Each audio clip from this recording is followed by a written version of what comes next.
उत्तराखंड की 19 वर्षीय युवती अंकिता भंडारी पिछले 5 दिनों से लापता थी, जिसकी गुमशुदगी की रिपोर्ट उसके परिजनों ने लक्ष्मण झूला थाने में दर्ज कराई थी। लेकिन 5 दिनों बाद ऋषिकेश के एक नहर में अंकिता की लाश बरामद हुई।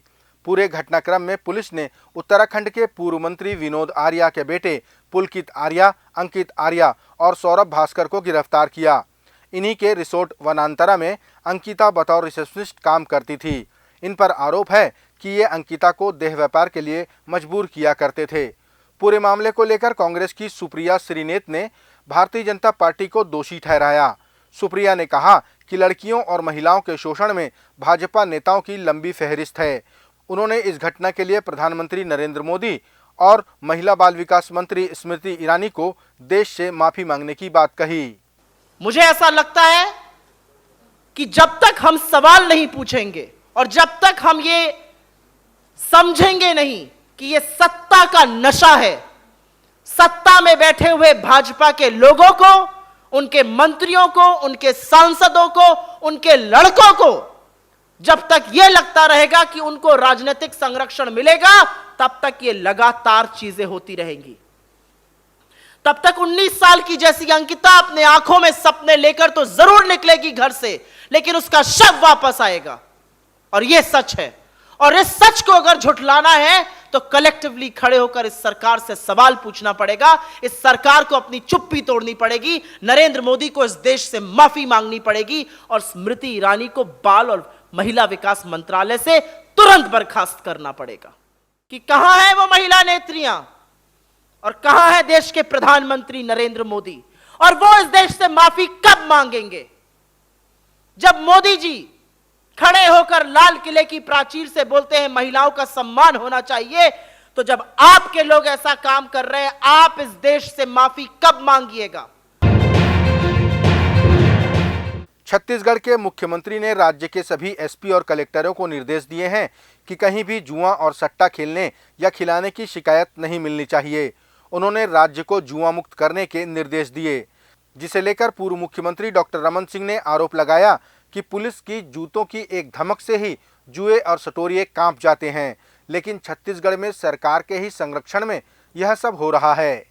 पूरे इनके संरक्षण में होता है जी। हर एसपी का पैसा बंधा है, थानेदार का पैसा बंधा है, और सब पैसा पहुंचता है उन तक। पैसा लेना बंद कर दे और बूटे को जूते को जोर से पटकना सीख जाए तो उसकी धमक से सट्टा बंद होता है, जुआ बंद होता है। पिछले कई दिनों से सोनिया गांधी जनसंपर्क यात्रा पर निकल रहे संसदीय सचिव व विधायक विकास उपाध्याय ने शनिवार को अपने विधानसभा क्षेत्र में प्रस्तावित यूथ हब का अवलोकन किया। उन्होंने इस मौके पर अपने पश्चिम विधानसभा के रामनगर, गुड़िहारी, आमानाका और कोटा क्षेत्रों का दौरा किया और विकास कार्यों की समीक्षा की। उनके साथ नगर निगम आयुक्त भी शामिल रहे। विकास उपाध्याय ने बताया कि यूथ हब से रायपुर को एक नई पहचान मिलेगी, साथ ही यह शहर को विकसित करने में मददगार साबित होगा। छत्तीसगढ़ के पूर्व मुख्यमंत्री डॉक्टर रमन सिंह ने आरोप लगाया कि आज राज्य की जो दुर्दशा है उसके जिम्मेदार मुख्यमंत्री भूपेश बघेल हैं। पूर्व मुख्यमंत्री ने राज्य की सड़कों में गड्ढों का उदाहरण देते हुए कहा कि यहाँ की सड़कें लबरा के डबरा में तब्दील हो चुकी हैं, जिनकी मरम्मत भी नहीं करा पा रही है यह सरकार। पूरे छत्तीसगढ़ की सड़कों की दुर्दशा यदि है और जिस प्रकार का नारा चल रहा है छत्तीसगढ़ में लबरा के डबरा, तो ये लबारी बोलने वाला मुख्यमंत्री भूपेश बघेल बेनकाब हुआ है। नए सड़क बनाने की बात छोड़ो, रिपेयर, एनुअल रिपेयर के लिए पैसा नहीं देकर 4 साल में जर्जर स्थिति में ले आया है। छत्तीसगढ़ की दुर्दशा के लिए कोई जवाबदार है तो मुख्यमंत्री भूपेश बघेल है।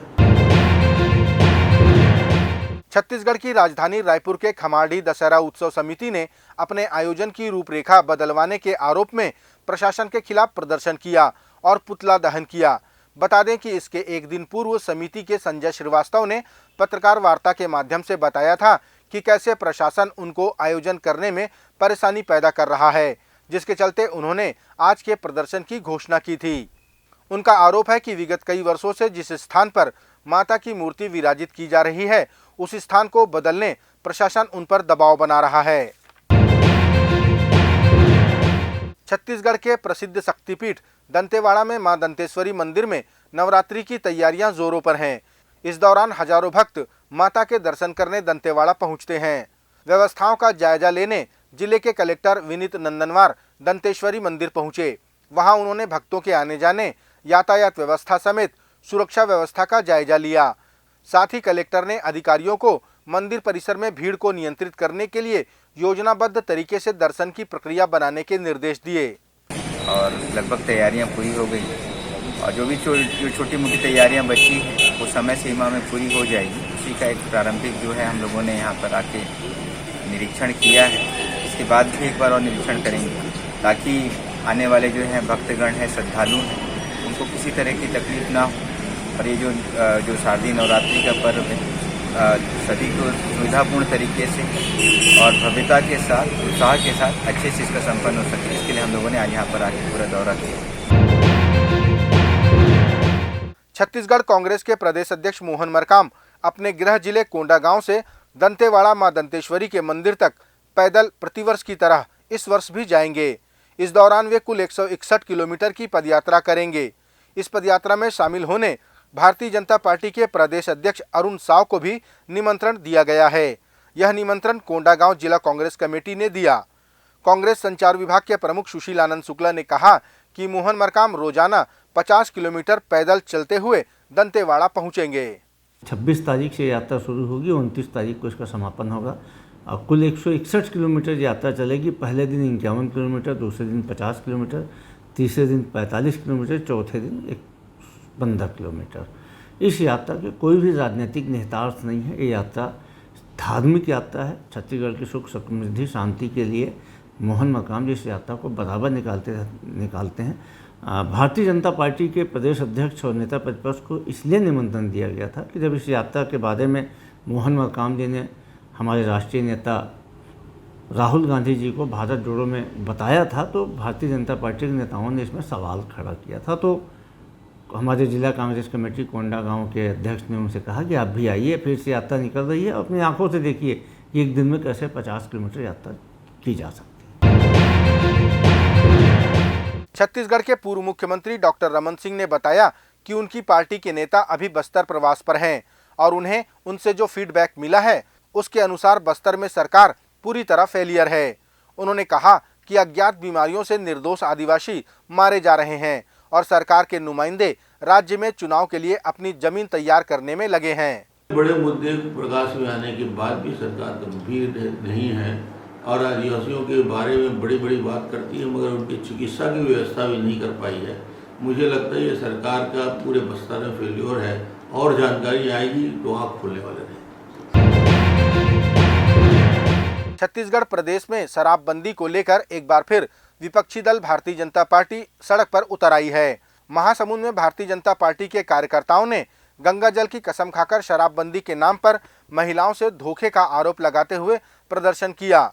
इसी कड़ी में राजधानी रायपुर की सड़कों पर पूर्व विधायक नंदे साहू के नेतृत्व में दर्जनों कार्यकर्ताओं ने विधायक सत्यनारायण शर्मा का पुतला फूंका। पूर्व विधायक नंदे साहू ने कहा कि कांग्रेस ने मात्र चुनाव जीतने के लिए झूठे वादे किए और अब वादे को पूरा नहीं कर पा रहे हैं। भारतीय जनता पार्टी को पूछ करके क्या अपने मैनिफेस्टो में लाए थे क्या? वो तो अपने कांग्रेस जो है अपने चुनाव जीतने के लिए झूठ मूठ वादा किए और गंगा जल के हाथ में गंगा जल की कसम लेकर के खाए। उस समय तो भारतीय जनता पार्टी को नहीं पूछे। भारतीय जनता पार्टी ने थोड़ी कहा था कि आप अपने घोषणा पत्र में इसको शामिल करो करके, ना ही जनता ने कहा था। अभी तो सत्ता पाने के लिए खुद अपने एजेंडा में उसको लाए और ला करके अपना वादा आज तक के पूरा नहीं किए। छत्तीसगढ़ के पूर्व मुख्यमंत्री डॉक्टर रमन सिंह ने आरोप लगाया कि प्रदेश के कई कर्मचारी संघ शासन की नीतियों और हठधर्मिता से परेशान हैं, जिसके चलते उन्हें आए दिनों हड़ताल पर जाना पड़ता है। उन्होंने कर्मचारियों को लेकर सरकार को आड़े हाथों लिया। मगर स्थायी रोजगार के लिए जब भटकता है आदमी, जब शराबबंदी के नारे को याद करता है, 2 साल का बोनस को याद करता है, किसान और यहाँ के जितने अधिकारी कर्मचारी हैं अपने डीए की मांग करता है, तो इसको डाइवर्ट करने की जरूरत नहीं है। तुम अपनी बात तो बताओ, तुम सत्ता में हो, सरकार में हो, जवाबदारी तुम्हारी है। कर्मचारियों की मांगों और नियमितीकरण के आरोप पर बोलते हुए प्रदेश के कृषि मंत्री रविंद्र चौबे ने कहा कि कर्मचारियों के डीए वाली मांग का पटाक्षेप किया जा चुका है। अन्य मांगों पर धीरे धीरे विचार कर उसका भी समाधान किया जाएगा। दो अलग अलग बातें हैं। प्रदेश व्यापी कर्मचारियों का आंदोलन डीए को लेकर जो था उसको तो यहीं चर्चा करके आपके सामने कर्मचारियों ने समाप्त किया है। अब कुछ अनियमित कर्मचारी और संविदा कर्मचारियों का बचा है। तो आने वाले समय में क्या है कि 2 साल बजट में जो संसाधनों की कमी थी तो बहुत सारे विचार नहीं हुए थे। अब धीरे धीरे क्रमशः विचार किया जा रहा है।